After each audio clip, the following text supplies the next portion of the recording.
राजकीय वर्तुळातून एक मोठी बातमी। मुख्यमंत्री देवेंद्र फडणवीस हे अमित शहा यांच्या भेटीला गेलेत। अमित शहा आणि देवेंद्र फडणवीसांमध्ये बैठक सुरू आहे। महाराष्ट्रातील वादग्रस्त विषयांवरती या दोघांमध्ये चर्चा सुरू आहे असं कळतंय। हनी ट्रॅप प्रकरणाच्या पार्श्वभूमीवर या भेटीला महत्त्व आलंय। मुख्यमंत्री देवेंद्र फडणवीस आज दिल्लीमध्ये आहेत आणि केंद्रीय गृहमंत्री अमित शहा यांची त्यांनी भेट घेतली आहे। या दोन्ही नेत्यांमध्ये बैठक सुरू आहे। महाराष्ट्रातील काही वादग्रस्त विषयांवरती या दोन्ही नेत्यांमध्ये चर्चा सुरू आहे। महाराष्ट्रात हनी ट्रॅप प्रकरणाच्या पार्श्वभूमीवर देखील या भेटीला महत्त्व आहे। त्याचसोबत राज्यातल्या सरकारमधल्या अनेक मंत्र्यांवरती आरोप होत आहेत। त्या संदर्भात देखील मुख्यमंत्री देवेंद्र फडणवीस हे अमित शहा यांच्याशी चर्चा करण्याची शक्यता आहे। आमचे प्रतिनिधी प्रशांत लीला रामदास दिल्लीतून आपल्यासोबत आहेत। प्रशांत, काय माहिती? सध्या केंद्रीय गृहमंत्री अमित शहा आणि राज्याचे मुख्यमंत्री देवेंद्र फडणवीस या दोन्ही जे या मोठ्या नेत्यांमध्ये सध्या बैठक सुरू आहे। महत्त्वाचं म्हणजे जर बघितलं, ज्या पद्धतीनं माहिती मिळते, साधारणतः आजचा तिसरा दिवस आहे ज्या दिवशी मुख्यमंत्री देवेंद्र फडणवीस दिल्लीत आहेत।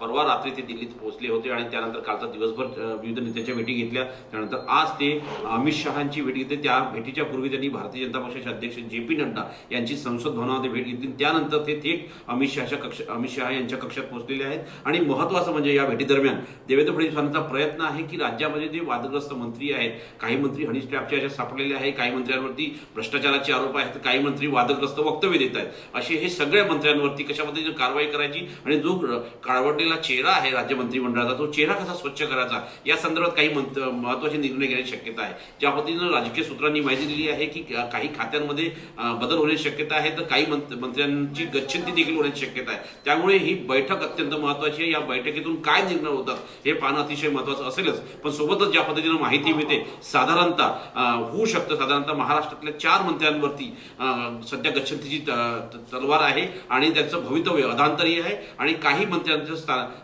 विभागाच्या खात्यांची बदली होण्याची देखील शक्यता व्यक्त केली जात आहे। प्रशांत, धन्यवाद या माहितीसाठी।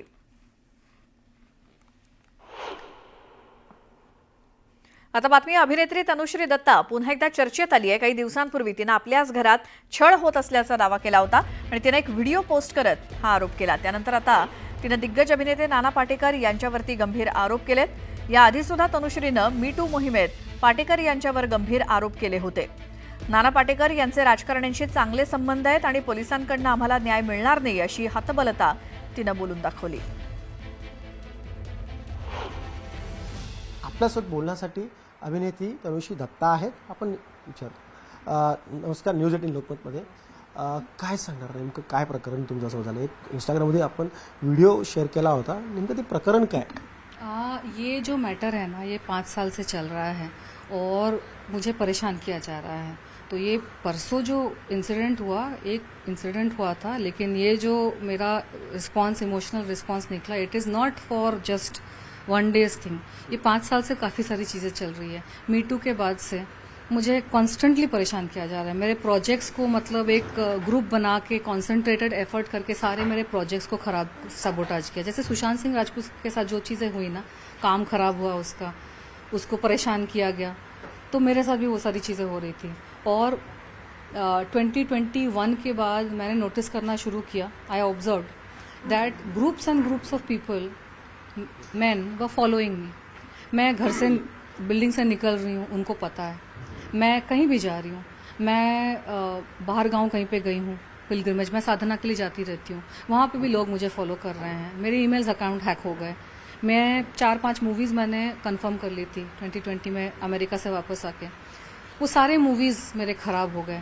मेरे काम में, मतलब एक ग्रुप एफर्ट था कि मैं काम ना कर पाऊँ, मुझे परेशान करने के लिए। बिल्डिंग में फ्लैट के सामने कोई आके बेल बजा के चला जाएगा, मैं दरवाज़ा खोलूँगी, कोई नहीं है।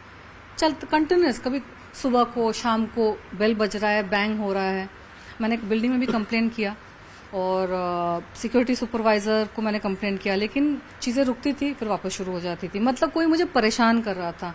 और मेरे घर में ना 2022 में किसी मेड को प्लांट किया गया था। जो मेड ने आकर मेरे खाने पीने में चीज़ें मिला रही थी और मेरी तबीयत बिल्कुल बिगड़ गई। And I am usually very fit, active end very energetic person. तो उसको डाला गया था। तुम्हाला नेमकं हे त्रास कोण देते, म्हणजे कोण ये आहे? सारा सब कुछ फॉलो किया जा रहा है, काम खराब कर रहे हैं, मेड को प्लांट कर दिया, उज्जैन में ब्रेक काट दिया किसी ने, एक्सीडेंट हो गया मेरा। नाही, नेमकं तुम्ही आरोप कोणावर करताय? हे कोण आहे तुमचे शत्रू, नेमकं कोण आहे? ये कोई गिरोह अंडरवर्ल्ड का कुछ काम मुझे लगता है, मेरे को सस्पिशन है। अब उसके पीछे कौन है ये नाना पाटेकर खुद इंटरव्यू में बोलता है कि मैं अंडरवर्ल्ड फैमिली से बिलोंग करता हूँ, मान्या सुर्वे के फैमिली से बिलोंग करता हूँ। मेरा उसके साथ केस चल रहा था।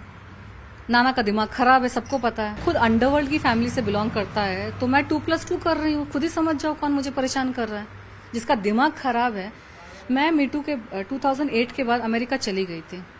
क्या जरूरत थी मेरे बारे में ब्लाइंड आर्टिकल डालने की? वहां पर भी बैठ के मैं देख रही हूँ नाना पाटेकर के साथ तनुश्री का कंट्रोवर्सी, कौन ये न्यूज छाप रहा था?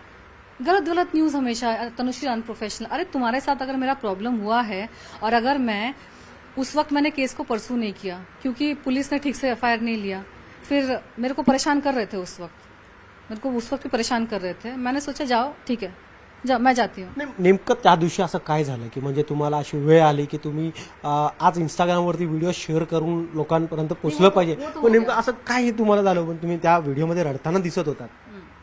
वो हो गया, वो 5 साल का फ्रस्ट्रेशन था। आज त्यांच्याकडून कळलेलं आहे, तनुश्री दत्ता यांच्याकडून, की नेमकं कोण त्रास देत आणि कशा पद्धतीने त्रास देतात। तर त्यांची ती तेवढीच मागणी आहे सरकारकडे आणि की त्यांनी न्याय द्यावं। व्हिडिओ जर्नलिस्ट गणेश कदमसह विजय वंजारा, न्यूज 18 लोकमत, मुंबई। लातूर जिल्ह्याच्या औसा तालुक्यामध्ये एका HIV बाधित अल्पवयीन मुलीवरती अत्याचार करण्यात आल्याची धक्कादायक घटना घडली आहे। नामांकित संस्थेत हा प्रकार घडलाय। याआधी या मुलीचा लातूर शहरातल्या नामांकित हॉस्पिटलमध्ये गर्भपात करण्यात आल्याचं उघड झालंय। मुलगी धाराशिव जिल्ह्यातली रहिवासी असल्यामुळे ढोकी पोलिसात 6 जणांच्या विरोधात गुन्हा दाखल झालाय। आणि धक्कादायक बाब म्हणजे औसामधील संस्थेत आणखी काही मुलींवरती अत्याचार झालाय अशी प्राथमिक माहिती पीडित मुलीनं दिली, त्यामुळे खळबळ माजली आहे। दरम्यान गुन्हा दाखल होऊन देखील आरोपींना अटक न करण्यात आल्यामुळे संताप व्यक्त होतोय। औसा तालुक्यातील जी घटना आहे ती ढोकी पोलिसांनी त्याच्यावरती गुन्हा दाखल केल्यानं आपल्यासोबत ढोकी ठाण्याचे पोलीस निरीक्षक आहेत, आपण त्यांना सर आपण गुन्हा दाखल केलेला आहे, नेमकं प्रकरण काय होतं, कुठल्या कलमांतर्गत गुन्हा दाखल केलेला आहे, काय नेमकं प्रकरण आहे? अल्पवयीन मुलीवर अत्याचाराचा प्रकारामध्ये आपल्याकडं रात्री गुन्हा दाखल झालेला आहे। तर सदर गुन्ह्यामध्ये पोक्सो कायद्याअंतर्गत जी कलमं आहेत त्या अनुषंगाने आपण गुन्हा दाखल केलेला आहे आणि सदरच्या गुन्ह्यातील जी घटना आहे ती घटना औसा तालुक्यातील असल्यामुळं औसा पोलीस स्टेशनला सदरचा गुन्हा 0नी वर्ग करण्यात आला आहे। एकूण किती आरोपी त्याच्यामध्ये, किती आरोपीवरती गुन्हा दाखल करण्यात आला आणि HIV बाधित मुलगी असल्यानं याच्या काही मेडिकलसाठी वगैरे पाठवण्यात आलं का? हां, मी त्यांना पुढची जी प्रक्रिया आहे ती आम्ही करून तिकडे वर्ग करत आहोत आणि त्याच्यामध्ये तुर्तास 5 आरोपी आहेत। 5 आरोपी आहेत। काही पथकं वगैरे तिकडे वर्ग केले आहे, काय दाखल केले पथकं? नाही, आपण ते तिकडच्या पोलीस स्टेशनशी संपर्क साधून तिकडे तो गुन्हा वर्ग केलेला आहे। काय गंभीर आहे सगळ्या ह्याच्यामध्ये? हे आता अल्पवयीन पीडित आहे आणि जरा गंभीर स्वरूपाचा गुन्हा आहे। एकूण जर बघितलं तर पोस्को अंतर्गत गुन्हा दाखल केल्याने ओळख ही जाहीर करता येत नसते, त्यामुळं जो घडलेला प्रकार आहे तो गंभीर असून याचा हा जो घडलेलं जे ठिकाण आहे औसा, त्या ठिकाणी औसा तालुक्याकडे ह्या पोलिसाकडे हा वर्ग करून ह्या तपासाची पुढील दिशा जी आहे त्यात औसा पोलीस तपास याचा करणार असल्याची माहिती पोलीस निरीक्षक जे आहे ते हजारे साहेब यांनी आपल्याला दिलेली आहे। बालाजी निरफळ, न्यूज 18 लोकमत, ढोकी, धाराशिव।